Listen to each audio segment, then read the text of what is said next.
देखिए, एसआईआर मामले में सुप्रीम कोर्ट की तरफ से याचिकाकर्ता को एक निराशा हाथ आई है, क्योंकि सुप्रीम कोर्ट ने साफ तौर पे जो प्रक्रिया है उसको रद्द करने से इनकार कर दिया है फिलहाल के लिए।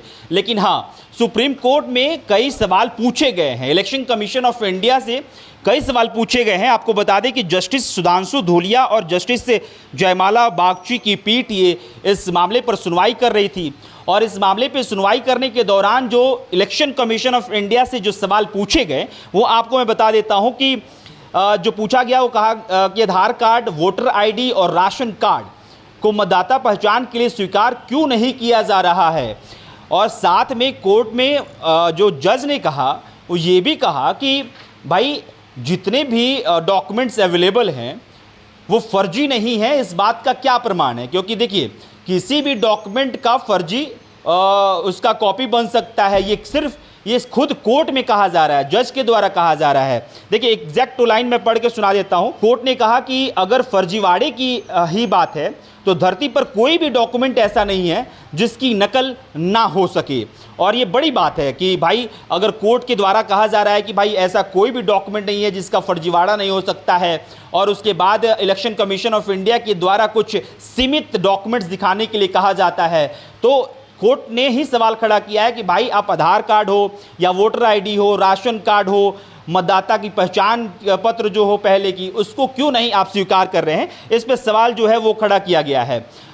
उसके बाद जो 11 डॉक्यूमेंट्स के लिए जो सूची इलेक्शन कमीशन ऑफ इंडिया से दिया गया था एसआईआर के दौरान प्रस्तुत करने के लिए, उसके लिए भी कोर्ट की तरफ से ये पूछा गया कि जो आप 11 दस्तावेजों का जो आपने सूची जारी किया है उसका क्या आधार है।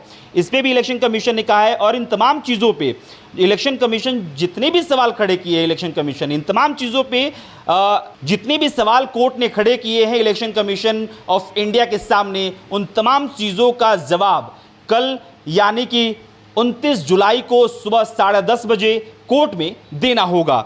इन तमाम चीज़ों की जानकारी जो है कि आज सुप्रीम कोर्ट की तरफ से ये बड़ी खबर आई है। सुप्रीम कोर्ट ने ये भी कहा है, क्योंकि याचिकाकर्ताओं की तरफ से ये कहा गया था कि जो 1 अगस्त तक जो ड्राफ्ट जमा करना है उस पर रोक लगाई जाए। कोर्ट की तरफ से ये कहा गया कि भाई देखिए, इस ड्राफ्ट के बनने से कोई भी दिक्कत नहीं है, जो प्रोसेस है उससे कोई दिक्कत नहीं है, लेकिन जो 29 जुलाई को सुबह 10:30 बजे इलेक्शन कमीशन ऑफ इंडिया के द्वारा जवाब दिया जाएगा, उन तमाम चीज़ों पर ही निर्भर करेगा कि आगे क्या कुछ कोर्ट की तरफ से आदेश जारी किया जा सकता है।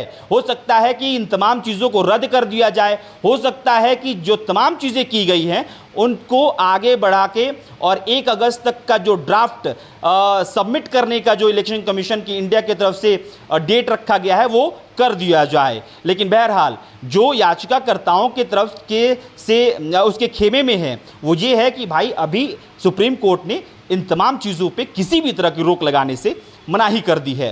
बहरहाल इस पे जो भी आगे तस्वीर निकल के सामने आएगी, जो भी खबर निकल के सामने आएगा, वो आप तक देशवा न्यूज़ सबसे पहले पहुंचाएगा। कैमरे के पीछे साहिल है, मेरा नाम अभिषेक श्रीवास्तव है। बहुत बहुत शुक्रिया।